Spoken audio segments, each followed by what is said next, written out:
Porbandar circuit house ખાતે અર્જુન મોઢવાડિયાએ અધિકારીઓ સાથે કરી ચિંતન બેઠક જ કહેવાય. કમોસમી વરસાદના કારણે ખેડૂતોને મોટા પાયે નુકસાન થયું છે. જે નુકસાનનું ગઈકાલે અર્જુન અધિકારીઓએ સર્વે કર્યું હતું અને ખેડૂતો સાથે ચર્ચા કરી હતી અને ખેડૂતોએ મંત્રી પાસે વરસાદના કારણે થયેલા પાક નુકસાનની લાગણી કરી હતી.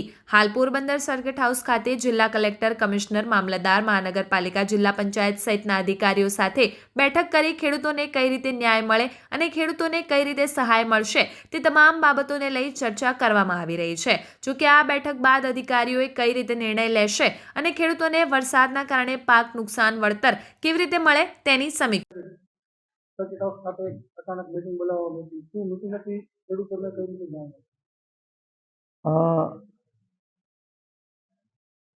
જે કમોસમી વરસાદ ગુજરાતમાં થયો તે સંદર્ભે સોમવારે જ માનનીય મુખ્યમંત્રીશ્રીએ અમને મંત્રીમંડળના સર્વે સભ્યશ્રીઓને અલગ અલગ જિલ્લામાં મુલાકાત લઈ અને પ્રાથમિક સર્વે કરવા માટેનું કહ્યું હતું. એ પ્રમાણે અમે મંગળવારે બીજા જિલ્લાઓમાં મુલાકાત લીધી અને બુધવારે માનનીય મુખ્યમંત્રીશ્રી અને કેબિનેટમાં પ્રાથમિક અહેવાલ આપ્યો હતો. અને એ સંદર્ભે અત્યારે ગુજરાતની અંદર જે અસરગ્રસ્ત જિલ્લાઓ છે ત્યાં પ્રાથમિક સર્વેની અને ફાઇનલ સર્વેની કામગીરી ચાલી રહી છે. માનનીય મુખ્યમંત્રી શ્રી ભૂપેન્દ્રભાઈ પટેલે સ્પષ્ટ સૂચના આપી છે કે આ તકલીફની ઘડીએ આપણે સૌએ ખેડૂતોની પડખે ઊભું રહેવાનું છે અને એમને મદદ કરવાની છે. પોરબંદર જિલ્લામાં પણ મેં અને મારા બધા જ સાથી કાર્યકર મિત્રો સાથે ગઈકાલે વહીવટી તંત્રમાં કલેક્ટર, ડીડીઓ, ખેતીવાડી અધિકારી સહિતના અધિકારીઓને સાથે રાખીને અમુક પ્રતિનિધિરૂપ ગામોની મુલાકાત લીધી. પરંતુ ફરી પાછો ગઈ રાતના જ પોરબંદર જિલ્લામાં ભારે વરસાદ થયો છે અને વરસાદનું પ્રમાણ લગભગ 5 થી માંડીને 8 ઇંચ સુધીનું ગ્રામ્ય વિસ્તારમાં છે.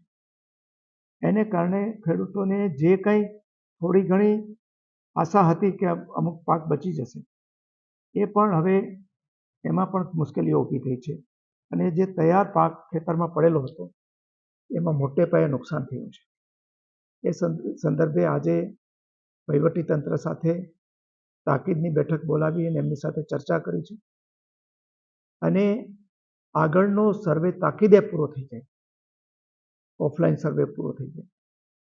અને આમ તો સર્વે સરકારના નિયમ પ્રમાણે કરવો પડે છે, પણ સર્વે બધાની નજર સામે છે કે લગભગ તમામ લોકોને 100% ખેતરોમાં નુકસાન છે.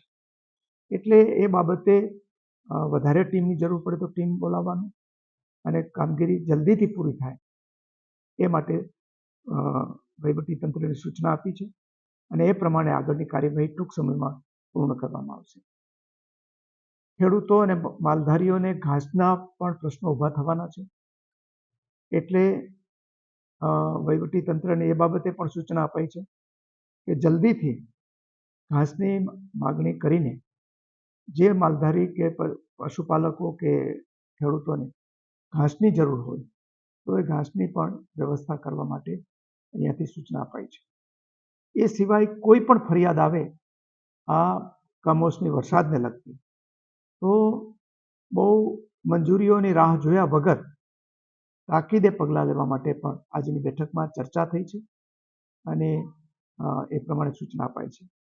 મને વિશ્વાસ છે કે આપણે આ તકલીફના ઘડીની અંદર ખેડૂતો, પશુપાલકો એમની પડખે ઊભા રહીને જે કાંઈ મુશ્કેલી આવશે સરકાર એમની સાથે ઊભી રહીને તમામ પ્રકારની જે સરકારી ધારાધોરણ પ્રમાણેની સહાય છે એમ ચૂકવવાની માટેની બાંહેધરી આપી છે.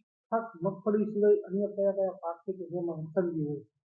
મોટું નુકસાન તો મગફળીના પાકને ગયું છે. એ સિવાય કપાસનો પાક છે, સોયાબીન છે, બીજા કઠોળના પાક છે અને દક્ષિણ ગુજરાતને લાગે વળગે ત્યાં સુધી ત્યાં ડાંગરનો પાક છે.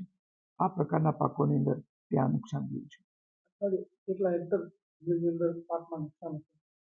આજના વરસાદ ઉપરથી તો એવું લાગે છે કે જેટલા હેક્ટરની વાવેતર છે એ બધા પાકની અંદર નુકસાન હશે એવી પ્રાથમિક અંદાજ અમારો છે.